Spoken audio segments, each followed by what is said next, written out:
Welcome to our second annual Reds All-Star Celebration. I'm Jeff. I'm Tom. I'm Kim. And I'm John, the bald guy. And we are the three old Reds fans plus one, coming to you from a secret poolside location in the Cedarville vicinity, famous birthplace and final resting place of Reds legend Bumpus Jones.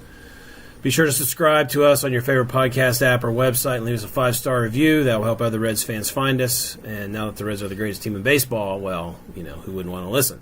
So, we're certainly going to discuss the hot topics and have some hot takes possibly from some of our esteemed podcasters here. But we're heading into the post-All-Star portion of the season for that. So, which I refuse to call the second half because the Reds have already played 96 games, and they stand at what? 43-53. 43 and 53. Very good. So, we will get to the Scooter Gennett questions, starting rotations, blah, blah, blah, blah, blah. But let's start with some All-Star talk. We got 3 guys in the All-Star game. Surprised?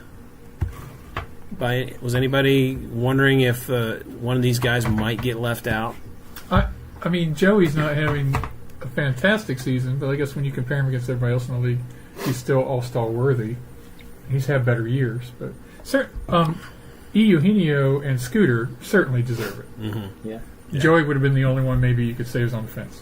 Agreed. Okay. Any other thoughts on that? All right. So Joey making his 6th appearance. Do you know what he's done in past All-Star games? Probably nothing. He has not had a hit. He's 0 for 11 with 1 walk. Was the walk last year? I'm trying to remember. It might have been.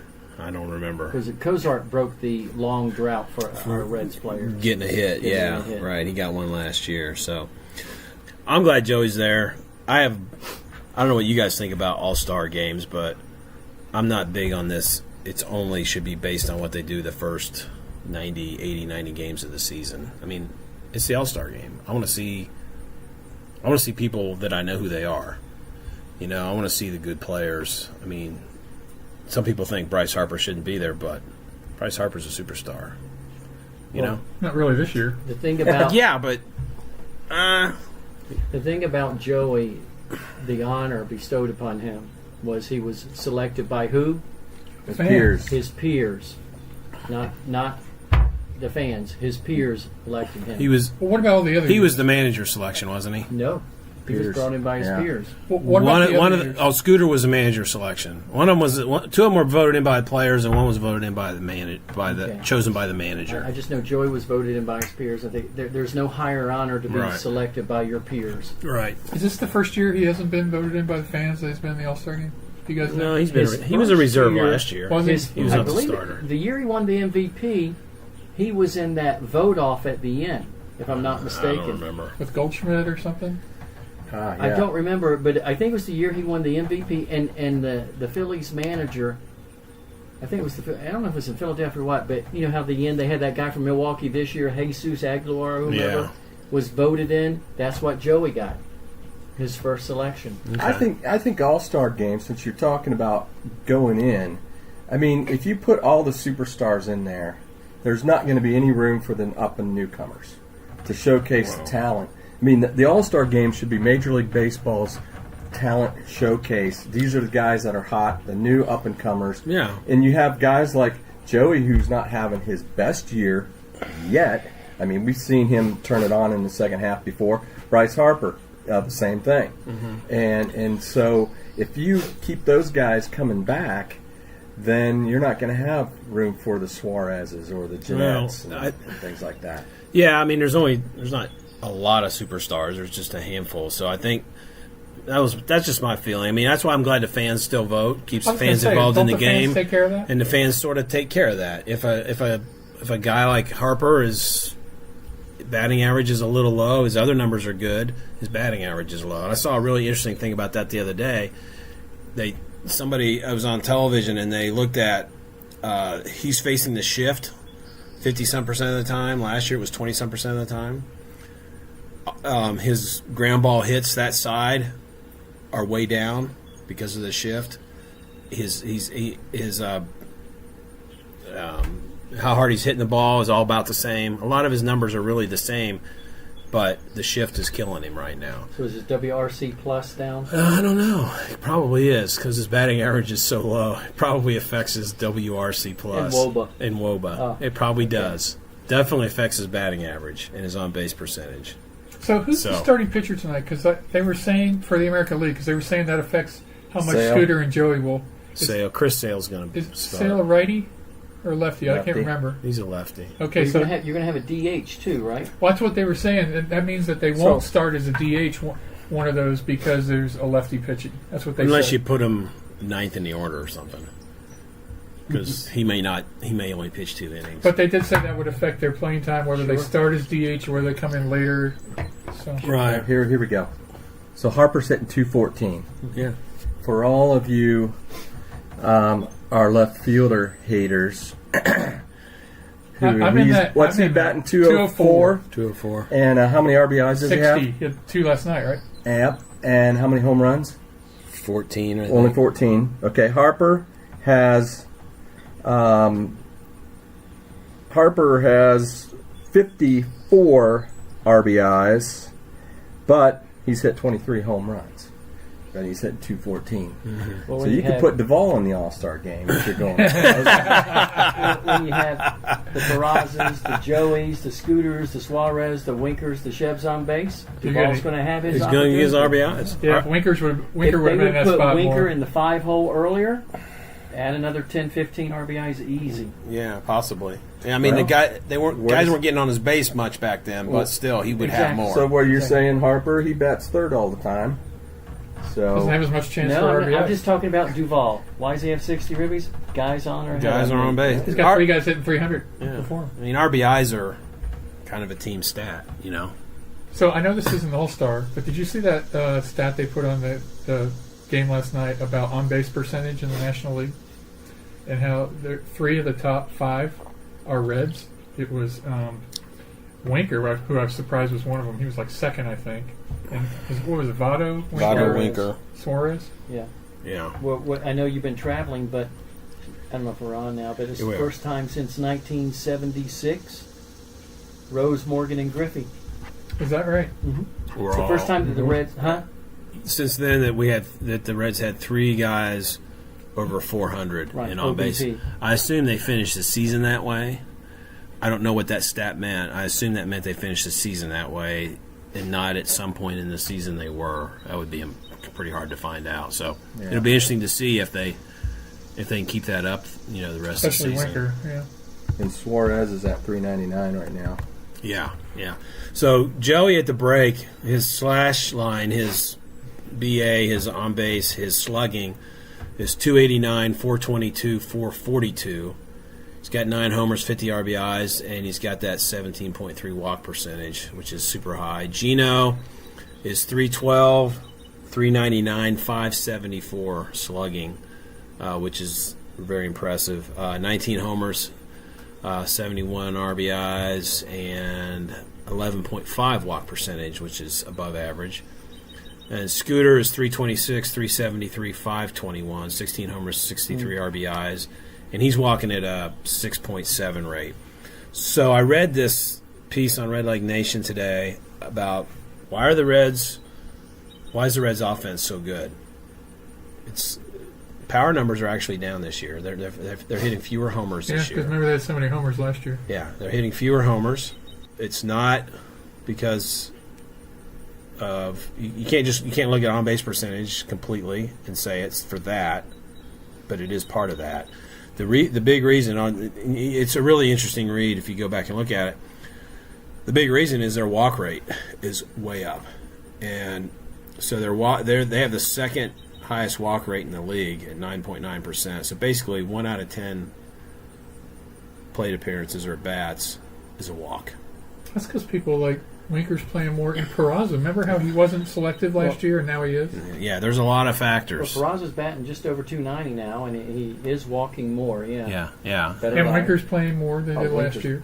Even playing Billy. more than he was earlier in the year. Even Billy's walk percentage is up a little bit. So it goes through and gives all of them. Sorry, I don't believe that. It is it's just a little, and so it says.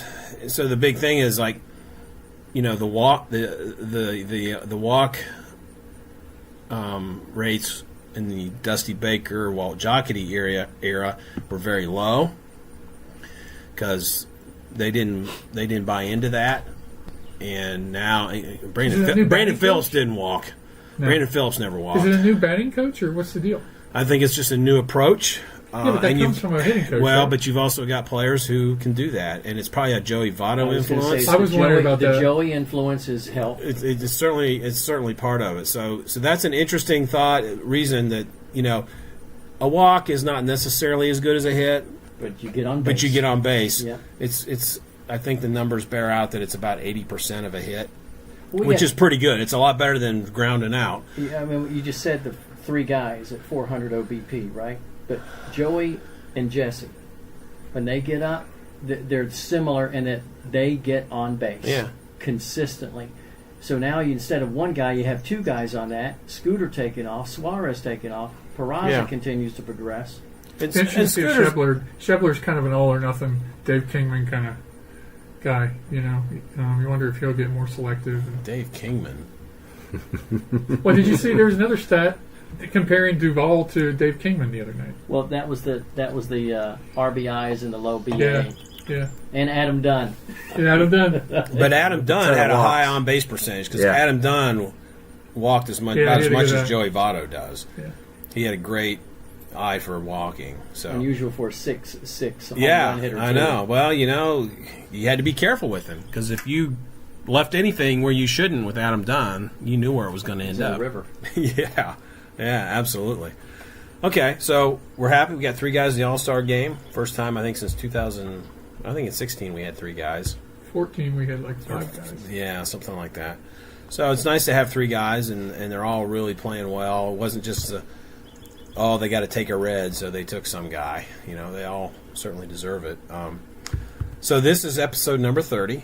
Who is the current red that wears number 30? Tyler Mahle. Tyler Oh, Mahle. good one. I didn't know that. Who are the most famous two reds probably to wear number 30? The Griffies. The Griffies. Both of them. So this is interesting. Griffey Sr. wore it from 73 to 81. Since this is our All-Star edition, he was an All-Star in that number in 76, 77, and 80. One of those years he was the MVP. In 1980, he homered and won MVP. When he came back to the Reds in 88, what number did he wear? Anybody know? I have no idea. He wore number 25. Huh. Now, when he went to Seattle and played with his kid, he wore number 30 when he did that. So, Junior wore number 30 from 2000 to 2005. He was a two-time All-Star in 2000 and in 04. In 2007, he was an All-Star for the Reds, but he wasn't wearing number 30 anymore. Do you remember what? Yeah, he was wearing number 3. Yeah. All right, that was Kim holding up 3 fingers saying number 3. You have to speak, Kim. This is a podcast. It's not TV. He just wanted to see if I could count. So there you go. Others, Vince Coleman in 1996. I forgot he even played for the Reds. He played 30. He was 34 years old. He played 33 games, and Vince Coleman stole bases like crazy from an age like 22 to 26 or 27, and then the wheels came off, so to speak, and he didn't do much after that. Eduardo Perez in his one season in 1996. He wore 30? He wore number 30. Roberto Kelly in 93 and 94, and Kelly was an All-Star in 93, wore number 30. 3 guys who became managers that played for the Reds. So who you were mentioning who, John? Clint Hurdle. Clint Hurdle in 1982. Dave Martinez. Dave Martinez in 1992. And Lloyd McClendon in 1988. Wow. Is that right? Yeah. How about that? 2 20-game winners in Reds history have worn number 30. And they were both in the 60s. Okay. Actually, the second one was in the 70s. Vandermeer? No, Vandermeer's like Hold on. 30s. Wayne Simpson, if you're going to go to the 70s. No. He won 20 games in 1970. He was an All-Star in 1970. Won 20 games. He Jack Billing. played for the Reds from Jim Merritt from 69 to 72. The other one pitched for the Reds from 61 to 66. He was an All-Star in 61, and he was a 21-game winner and led the league in wins. Joey J. You remember a guy named Don Newcomb who was a great early Brooklyn Dodger great, right? One of the first. 1958, late in his career, he played for the Reds. He wore number 30. Another great pitcher for the Reds from 1939 to 42. Pitched on World Series champion. Actually pitched on 2 World Series teams because the Reds went in 39 and lost, and then they won it in 40. Was a guy named Paul Derringer. You remember that name? You've heard that name? Reds. Yeah, he was an All-Star 4 times. Yeah, his fifth number in 10 years as a Red. So he had a different number every year. I guess maybe they did that back then. Whatever they could find clean, I guess. So he was a 6-time All-Star as a Red. Is that what you said, Tom? Well, I count 4 years in a row here. Yeah, right. And all 4 years is number 30. 5 years in a row. You're right. He's a 4-time 20-game winner for the Reds. They won the World Championship in 40. And he was 2-1 and had a 2.79 ERA and beat Detroit that time. And he was number 30. And he wore number 30. Yeah, pitched in 4 World Series, 2 with the Reds. And another guy on those great teams who was one of his teammates but also wore number 30 because they were just apparently trading numbers around back then.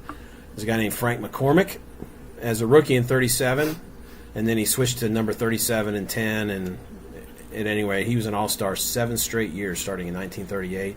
And he was the league MVP in 1940 when they won the World Series, Frank McCormick. He's a name you really don't know in Reds history. But Yeah. I mean, I recognize the name, but I didn't know that much about him. I knew he was a good player for him, but I didn't know much about him. I'll tell you, Derringer and Frank McCormick and Johnny Vandermeer were like perennial All-Stars, 5 straight years, 6 straight years. Yeah, the Reds had good teams right then. So if you remember last year, we did all kinds of other Reds All-Star stuff. So if you're interested in some of that, go back to episode 11, and you can listen to that one. I think it's our highest rated podcast ever. So go back and listen to that, make it even more higher rated. Is that like on our greatest hits? Our greatest hits, yes. Okay. Yeah, you can go to our Podbean page, or if you just search us up in wherever you listen to us and look for some older episodes. Number 11. So we had Barry fun. Larkin. We had fun with that one. So what about Barry Larkin? Number 11. Oh, Oh, I'm sorry. We're off. Okay. it's all about numbers. Let's talk about some things looking here into the second half. What do you make of this Homer Bailey stuff? Well, when did we start winning? When Homer left? When Homer left, yeah, pretty much. So it'll be interesting. mean, Let's just keep it in the sure back of our minds and see what happens. Let's just see. I think It's he's a hard. cancer. He I'm going is. to disagree with you. I can't keep it in the back of my mind. Okay. It's there. I mean, the Gosling and Pennington debacle, bringing those two. Who was the guy we talked about last Giovanni week? Gallardo, they brought him in. Yeah. They brought in Ben Revere in spring training. It was like, does this team really want to win? And we got rid of all those guys, and they're winning. Homer, more than anything, is his influence. I agree. More than anything. He could be so much more. And when he says, it takes me a while to stretch out, well, buddy, by the time you get to the 5th inning when we're losing 8-0 and you've given up 11 hits, no. And you start your warm-up an hour earlier. Yeah. So, I mean, I think they're doing this because They have to. Well, They're we paying him understand. too much money. That's what it is. it's all the money, and he says he was hurt, and I guess it's easier for us to be like, we don't want that guy around, but I guess it's some due diligence on the Reds' part to make sure this guy is not any good anymore. Okay. But Maybe they want to see if he does anything, to see if they Okay. get anything from him. yeah, In economics, there's a term called opportunity cost. mm-hmm. What's the opportunity cost of starting Homer? Hey, if the And Reds how were 2 long- games out of first place, He he wouldn't wouldn't come up. come back. Take Right. it. Okay, fine. But I'm No, talking he would, about because- gaining experience. You're taking away Bob Steve. You're taking away Romano, who you like. Yeah. Well, we're going to lose Harvey, so he can take Harvey's spot. Right, but still, then So- you don't have Bob Steve to come down and get the starters. Bob Steve has had his chance. I'm tired of the Bob Steve stuff. Yeah. Okay, give me another young pitcher. We don't have one. I think. Hunter Green. Well, Yeah, right. That's a young pitcher. But I think y'all make good points, and all those guys are going to get a chance. They just got to sort through it. So Harvey's gone, right? So They're there's not yet. There's Homer's but spot. We're expecting If that. Homer wants to play, he's going to have to. If he can at least equal, if fairly close to what Harvey's been doing, that's the old Homer. We could take that. If he's going to be pitching like he did before he went on the DL, then No. how long are we going to wait? Because we can wait. We're not going to make the playoffs, so we can wait until end of August, 1st of September. Then we're going to have to try. We're going to let Bob Steve have his try. We're going to start bringing up the kids and have a go of it. But and let Homer go to the bullpen or whenever. If we all agree that Harvey's gone, and if Homer can come in and put up stats fairly close to what Harvey's been doing lately, I think we won't miss a beat. And if we do, if he comes in and pitches like Harvey and we are losing ball games because we're not hitting or something, then it's Homer's attitude we can blame it on. and his cancerous infiltration of the locker room. It could be. Well, I mean, it's hard to say. And then to me, all right, y'all made a good point about we're not in the pennant race, and if we were, he wouldn't be, okay? But what about this? What about learning how to win? You've got the good momentum now. I agree. Honestly, we're lifelong Reds fans. We're optimistic now. We weren't about 4, 5, 12, the past episode, whatever. It was horrible. Doom and gloom. But let me ask you this. How many of us here honestly think we have a decent shot of breaking 500? Yeah, they do. Yeah. They have a decent shot to get there. Three of us said yeah. What if they go 8 and they got 10 games at home after the break? If they play like they have been, they could win 8 of those and be 4 games under. Jeff, we talked before the broadcast. Last 8 series, 6-1-1. Yeah. Okay. They start that 9-game road trip against the Cubs, the Indians, and the Cards. And look, they finished 5-4 with 2 games against Chicago that they could have easily lost. Now, you trade that off. There's 1 game against the Indians you shouldn't have won. Right. Okay, but you finished 5-4 could have easily on been 7-2. the road. Keep the momentum going. Keep learning how to win. And if Homer, and John, that's a big if. If Homer can do that, if he could, we'd all take it. But based upon the opportunities he's had, I think his last outing in Louisville, he pitched really well. Before that, in Louisville, he has been absolutely horrible. Right. Well, wait, let's go back to his rehab's only 30 days. Sooner or later, they got to bring him up. Yeah, so I'm saying, Harvey, we're saying, is gone. Are you guys saying he's gone by the trade dedeadline, or he's gone by the end of the season? I think they're going to trade him Trade here. deadline, you got to. I think that's what's going to happen, unless you decide he's our ace next year, and we're going to sign him. Exactly. But you could trade him and go sign him. You could do the Yankees. Get rid of Chapman and go him back and sign. Yeah, do you think there's a contender out there looking for a starter, like a 4 or 5 starter? Oh, sure. Everybody. There's always people looking for that. And I would say, Tom, I think Harvey could be a number 3 guy. His fastball's been back up to 97. Yeah. He's shown glimpses of it, but he's probably more 4 or 5. His ERA's under 2 in his last 5 starts. Starting the game the other day, before that game, his last 4 starts, he was 3-0 with a 1.88 ERA. And the game against the Brewers, 15 days ago, you don't have that rain delay, he pitches a complete game and maybe throws 90 pitches. He might. Maybe. He would have gone longer. There's no doubt about it. Yeah, he was rolling. He's just. So do you think his influence has helped our starters? Does anybody know anything about? I don't know anything about his personality. Well, The Mets hate him. They hate his attitude. Yeah, he had attitude problems with the Mets. The big issue, really, for him has been his agent, Scott Boras. Well, and that's when a couple of years ago in the playoffs, and Boras made the comment, "We're going to shut him down." Wait a second, we're about, and this is the year they lost to the Royals in the World Series, and Harvey came out and said, "I am not shutting down." That was his agent, and so I think part of it's Harvey, because then he didn't show up for days he should have been showing it with the Mets, and so they got rid of him. But here with the Reds, you get nothing but good results on the field. And I've heard no negative comments. And he's been positive. He appreciates the chance he's been given.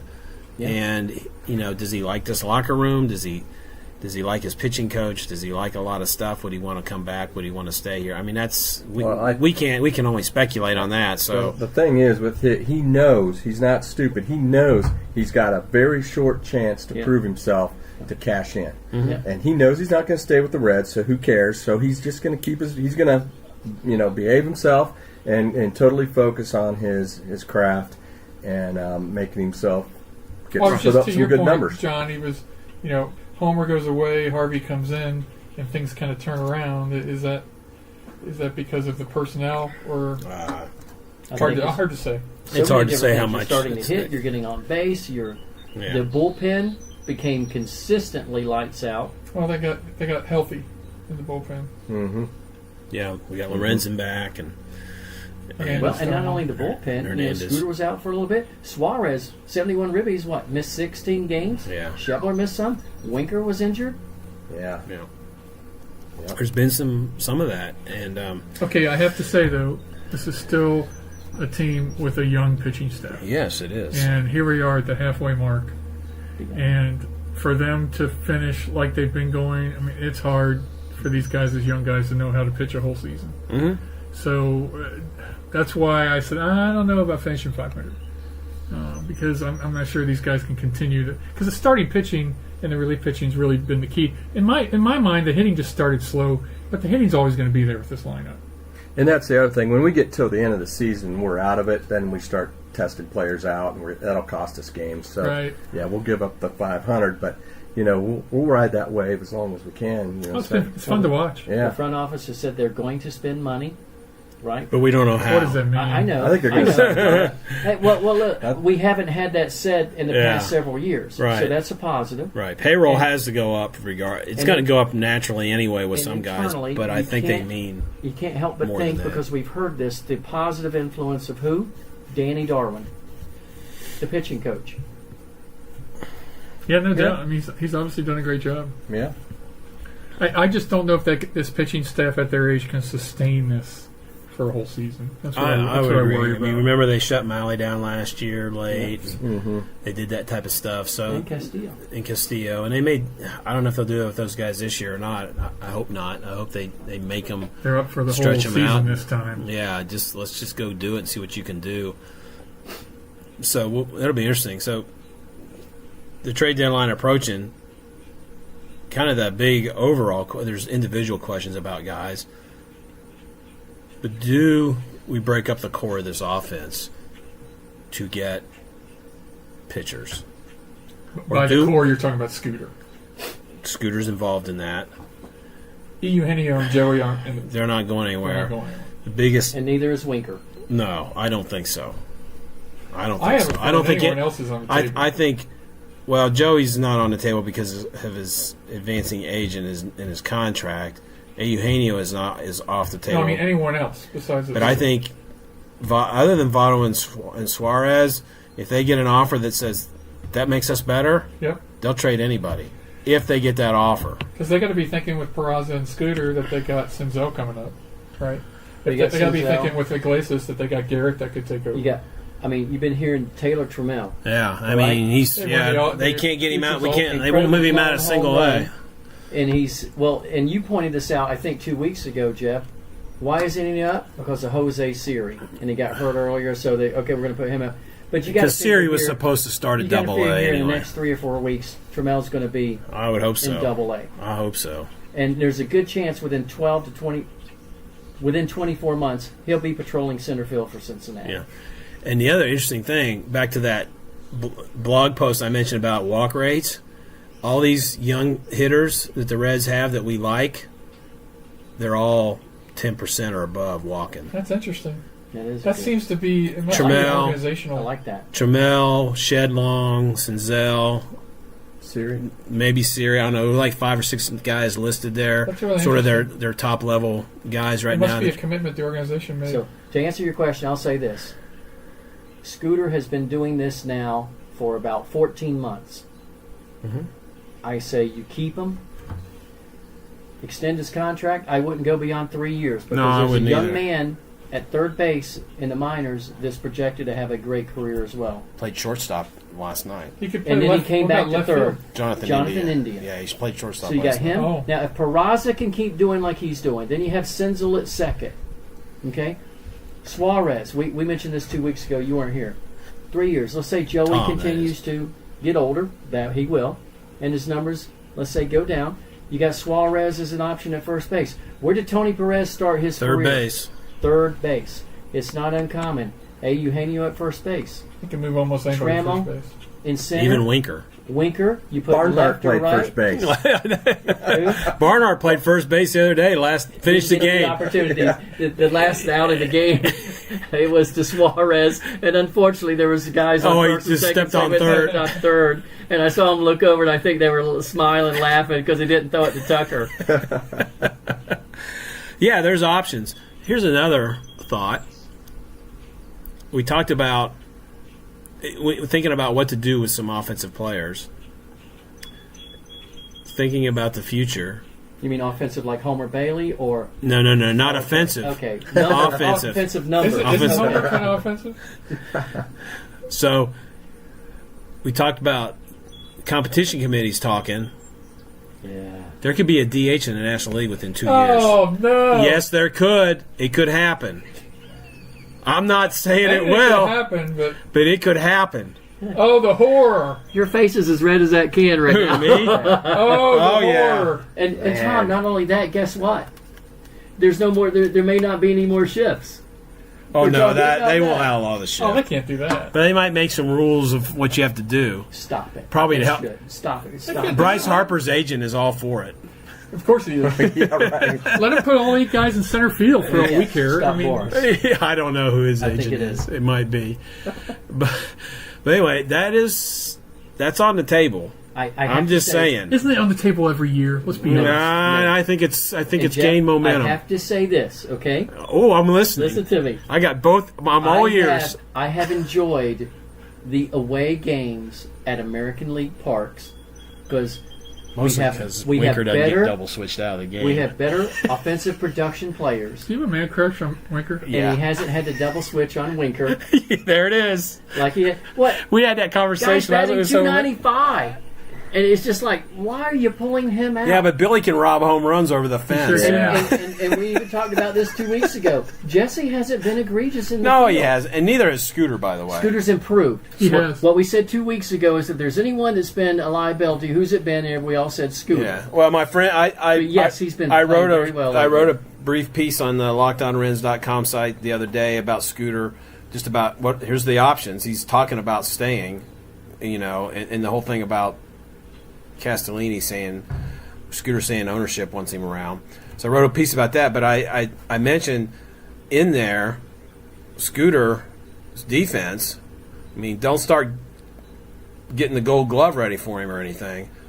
But he's been pretty dependable. Gold glove, gold hand. See that? Oh yeah, he sign had the the goal. other night? Yeah, but he's been dependable. Okay, so here's my view on this. And with the shift all the time, he doesn't have to have as much range. And so my friend Nick Carrington tweets back at me after I posted that. And he said to the Jeanette point, the defensive metrics that are out there. He says, which nobody really knows yet if they can trust these very well yet. But Scooter rates middle of the pack, Is that right? and I'll take middle of the pack with Yes. that bat. Yes. Yes. Well, here's my Just like I'll take middle of the pack offense or close to it with Billy in center field. Oh yeah. If Billy could hit, Here he goes. If Billy could hit, no. If Billy could hit 250, you know what my magic line is. But if Billy could hit Yeah. 250 with his defense, and if he could walk more, And he is walking a if he little bit could do more. those two things, yes. Well, All put right. him at a 10%. I want to hear what Tom has to say. Yeah. Say it. Well, my point is going to be, you know what? And I've said this before. I'm tired of waiting and hoping on minor leaguers.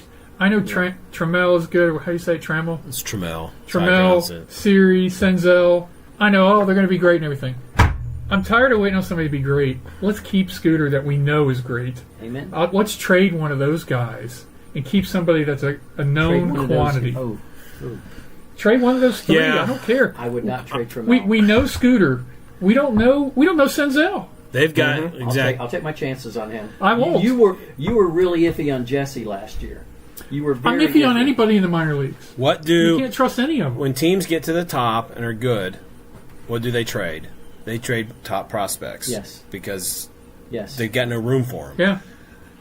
Are the Reds? I don't think the Reds are in position to start trading 5 or 6 of them. No. But I think for the right guy, and I hate giving up really good position players or who might be really good for a pitcher who might be good for a year or two and then blow his arm out.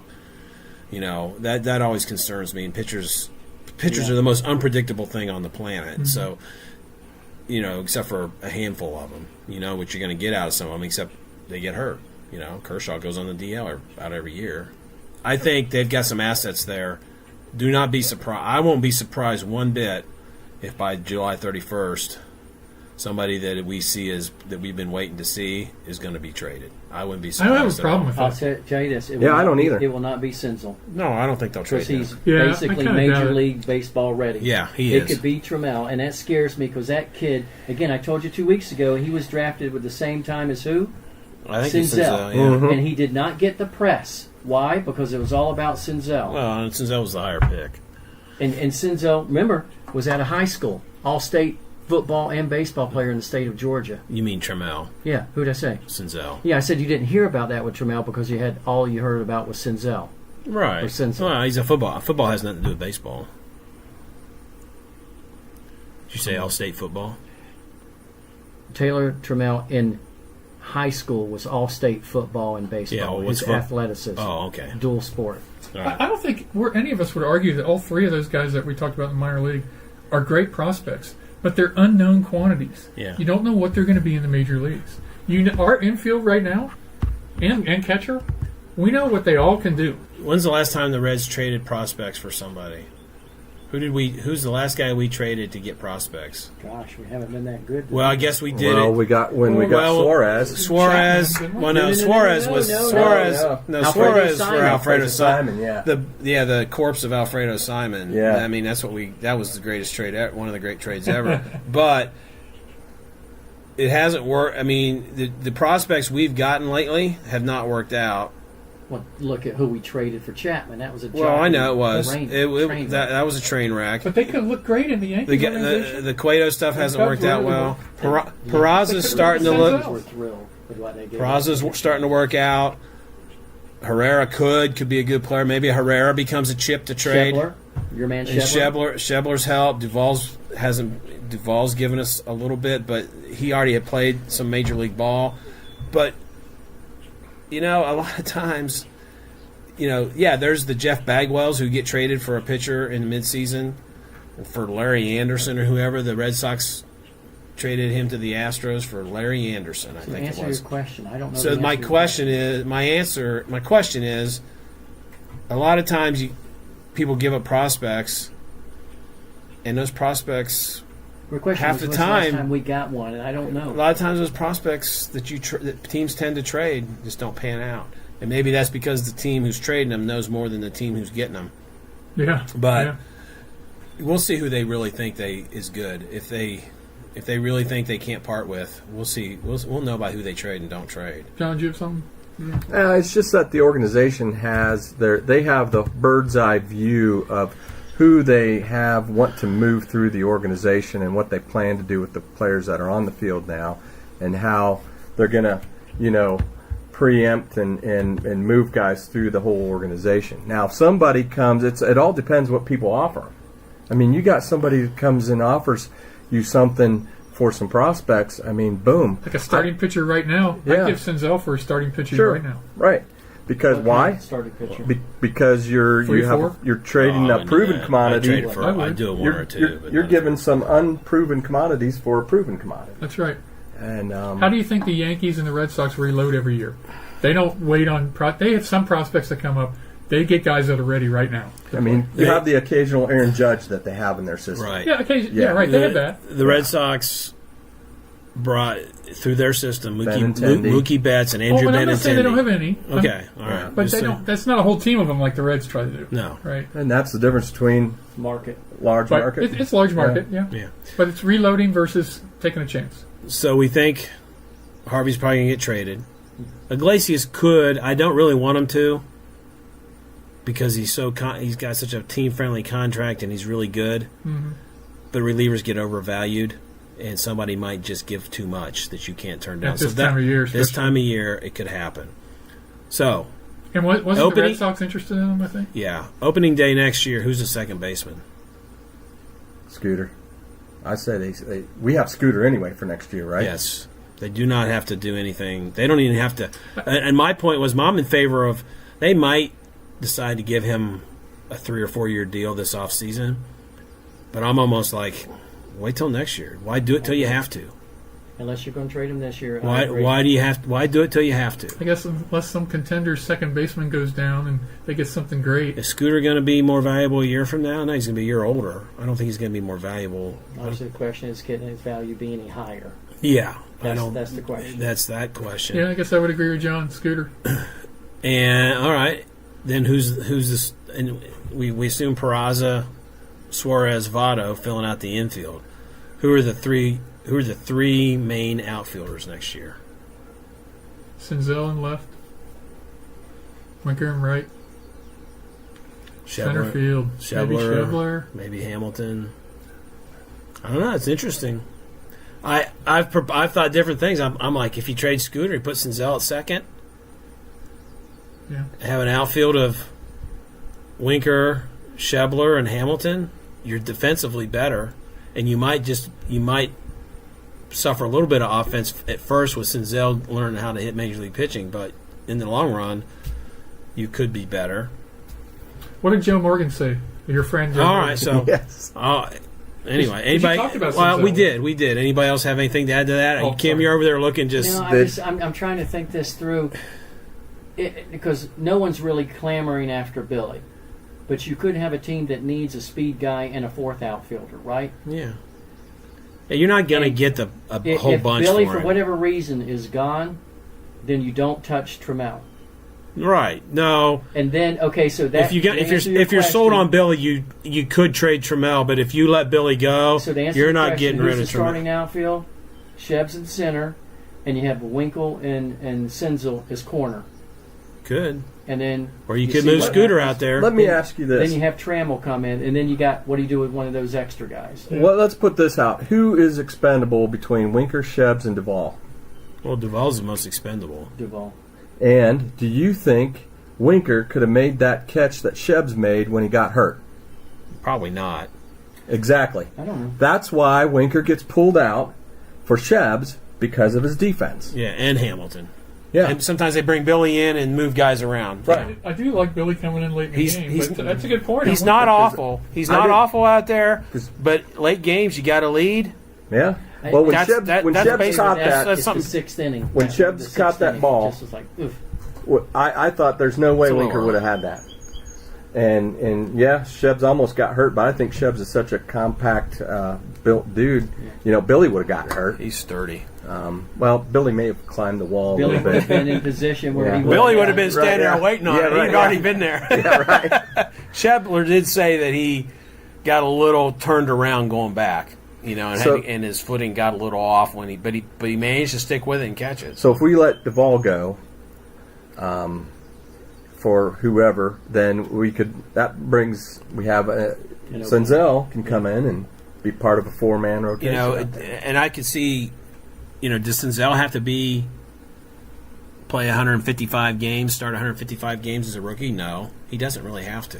But Jeff's got influence, and we're going to have the DH here in a couple of years, so that the light switch won't matter. So we need Duvall. All right, so There was a good outfielder. he is. Yeah, He is. He's not.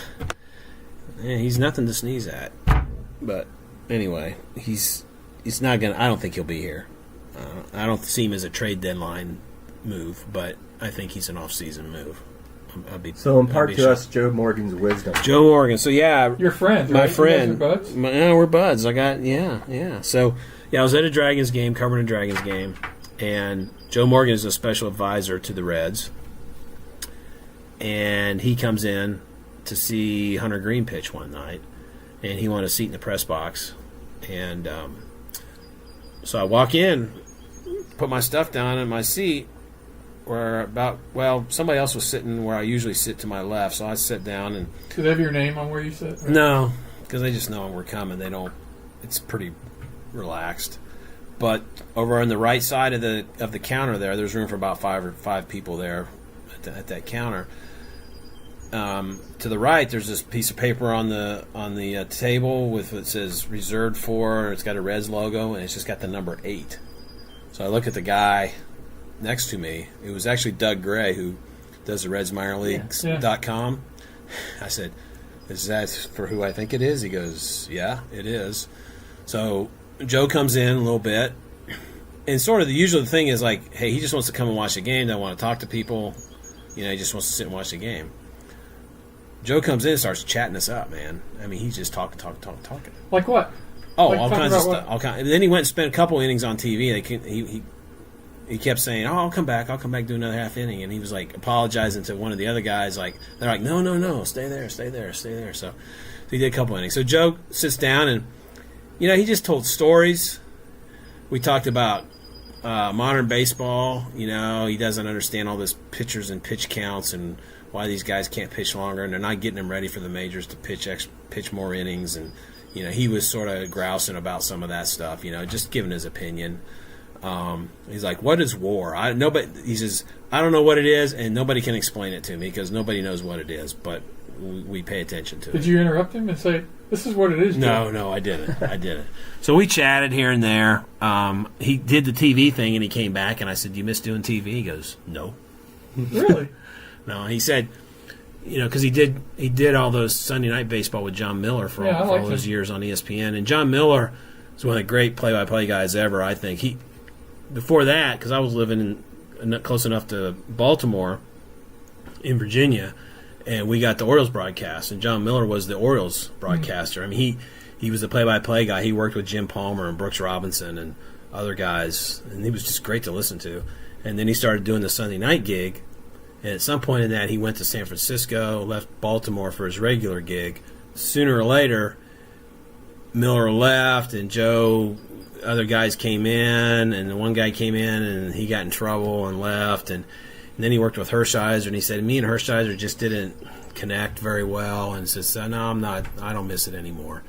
Joe gets around on a cane because he's had some leg issues and so forth. The Pete Rose statue dedication, he looked really frail. Yeah. Well, he's thin. He got pretty heavy when he was on the air doing all those games. But he's so funny. He said there's Donato's Pizza in there as the buffet that night in the press box to eat, and there were brownies too. So I can have some pizza, but I can't touch those brownies. No, not the brownies. And so later, though, all of a sudden he's got a brownie. He looks at me and he goes, "Don't tell my wife I'm eating this brownie." Because I'm not going to tell her. He said, I got to give it to her, though. He said, she's made me healthy. He says, you look in my fridge and everything's green. And not because it's moldy, because it's healthy. So he was funny. He was cutting up a little bit and having a good time. What do you say about the Reds? He doesn't think Senzel's a shortstop. He said, I watched him. He said he doesn't have the quick feet. He doesn't have the feet of a shortstop, so he just doesn't. He doesn't think Senzel will ever play shortstop. Well, he wouldn't be able to play second base either. Then, it's harder footwork at second than short. It's just what he said. I mean, I'll take Joe Morgan's word for it. He didn't say about any other position then. No. But he said he's just not that. He's just not a shortstop. When he watched him play down in spring I kind training. of believe him. Either Don't you guys? third base or outfield. Third base, outfield, or second. I mean, I think he can play a lot of places. He thinks shortstop's a little beyond him. That was his opinion. I think he likes him. I think he likes him otherwise. He likes a lot of what the Reds are trying to do. I think he just in time they still weren't. When was this? This was It's like 3-4 weeks ago. Yeah, it was before they really got hot. They might have been the very beginning of that. I'd have to go back and look and see the date, but maybe it was the beginnings of this hot stretch here, early June or right before that. So they were still kind of in that mode of what is this team going to be. So at one point in the game, there was of course we're sitting there and we had the Reds game on the TV up on the wall. It's right above him. He's sitting there and he has to look up. He's sitting up there watching. When Hunter's pitching, he's watching Hunter pitch, and then he's looking up at the screen a lot, watching the Reds and talking about stuff. And somebody stepped out on the pitcher as the pitcher's getting ready to throw, and he made some comment about that, about stepping out on guys. And I said, I remember Foster used to step out a lot. He goes, yeah, Foster did, except against everybody except Gibson. Gibson's got this reputation like he hated everybody he played against. He doesn't like all this fraternization among players before games and stuff. That was just kind of the way Gibson was. He said, yeah, Gibson said because he said you didn't step out on Gibson because if you did, he'd hit you in the back. If he was getting ready to throw and you stepped out, next time you stepped in, he would hit you because he didn't want to put up with that, and you were going to learn real quick. He said so Foster never stepped out on him. He said Gibson would say, I threw inside on a lot of guys, but I never missed anybody that I tried to hit. Something like that. It's like if I tried to hit you, I did. Just because I threw inside didn't mean I was trying to hit you. Because if I wanted to, I did. So it was a lot of fun. I mean, it was just like I was there, Doug was there.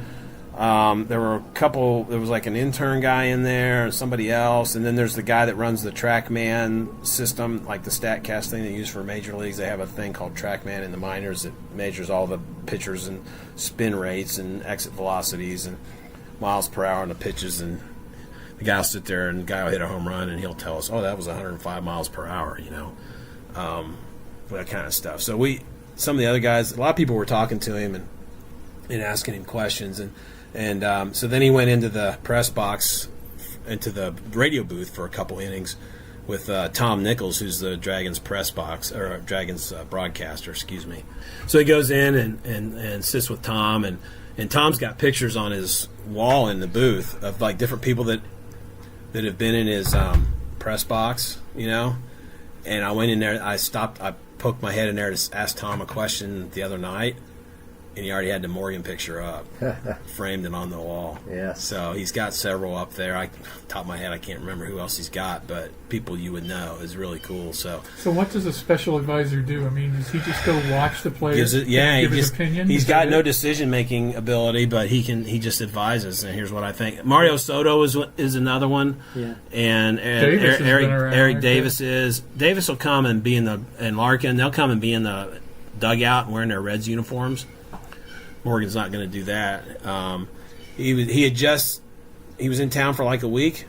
He's got his Honda dealership down there toward Westchester area. So he says, "Yeah, I just was at my dealership for a while this afternoon. And I came up here. The guy he talked our ear off, and then he gave us his autograph afterward. So he had these little Hall of Fame postcards. They're like postcards you would buy in Cooperstown.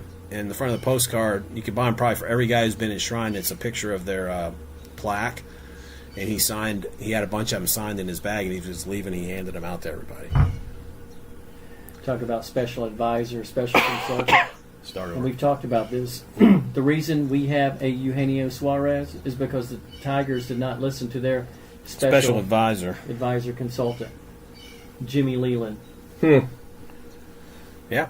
So, and we have him. So that's my Joe Morgan story. A brush with greatness. Yeah. I'm talking about Joe with you.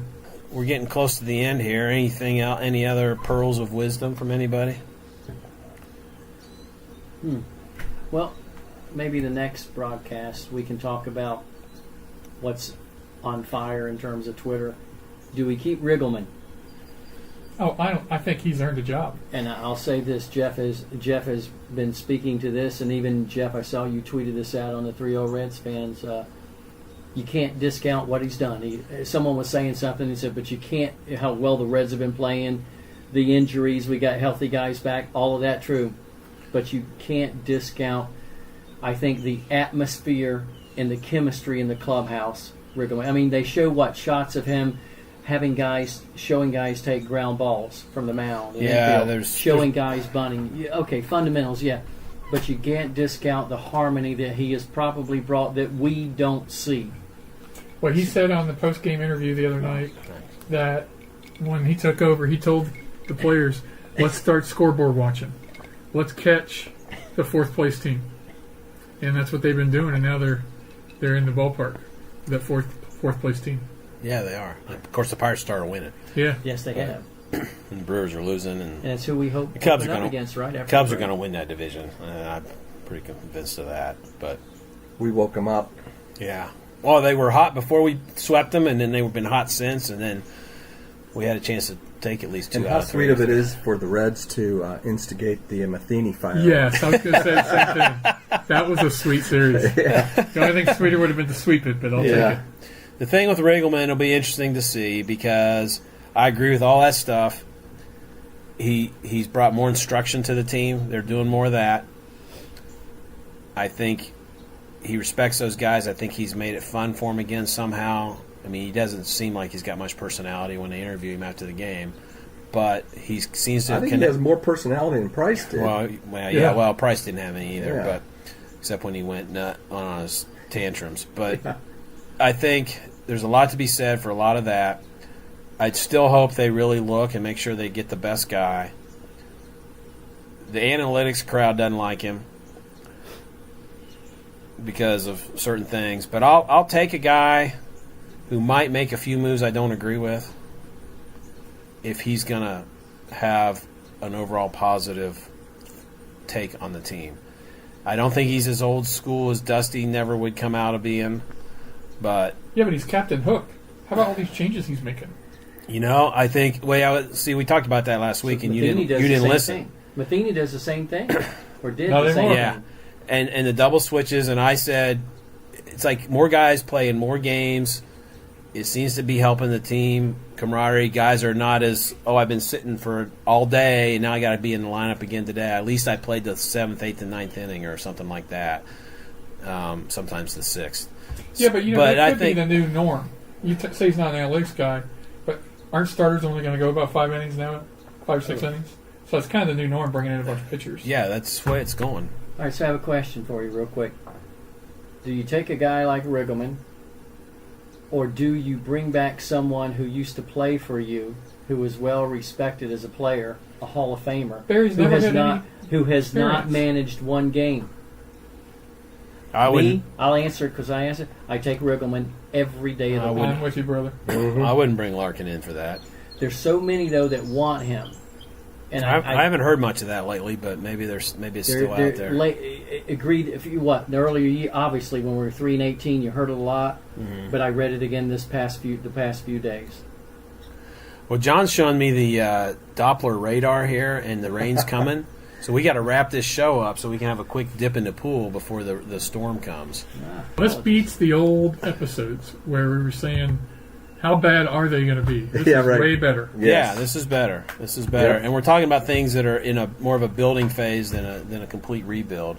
We're more. It's sort of the final pieces time. Yep. And I've heard people say, "Well, I think hopefully this team will at least be a 500 team next year." That wouldn't be good enough for me. No, I agree. I would want more than that. I don't know that they can get to 500 this year.